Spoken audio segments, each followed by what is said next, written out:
Tu peux offrir un très bon service et quand même avoir l'impression que ta rentabilité ne suit pas. Tu travailles beaucoup, tu veux bien faire, tes clients semblent satisfaits, tu es généreux là, de ton temps et des informations, mais quand tu regardes ton temps, ton énergie ou tes revenus, il y a comme un déséquilibre. Dans cette vidéo, je vais te partager 4 erreurs très fréquentes que je vois chez les entrepreneurs et les pros de la relation client qui veulent bien servir leurs clients, mais qui, sans s'en rendre compte, vont s'auto-saboter au niveau de leur rentabilité ou de la gestion de leur temps.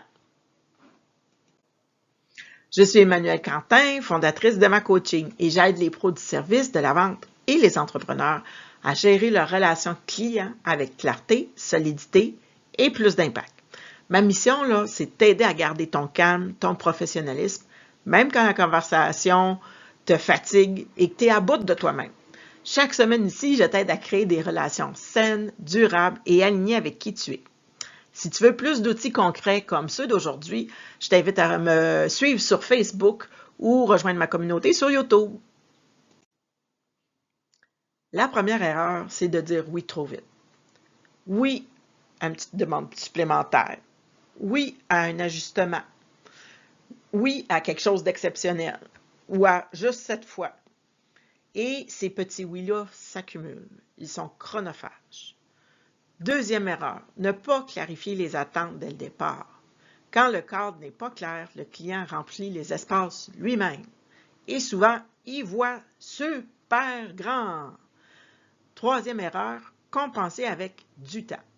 Au lieu d'améliorer la structure de la relation client, on ajoute du temps, de l'énergie, des explications et ça devient un cercle qui ne finit plus. Quatrième erreur, éviter les limites pour éviter le malaise. On pense qu'en évitant la limite, on évite la tension.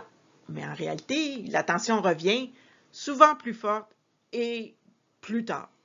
Donc, on ne veut pas, si j'ai dit ça, peut-être que ça va créer un conflit. Faut pas faire ça, c'est mal. Le problème n'est pas que tu veux bien servir. Le problème est quand la générosité remplace la structure.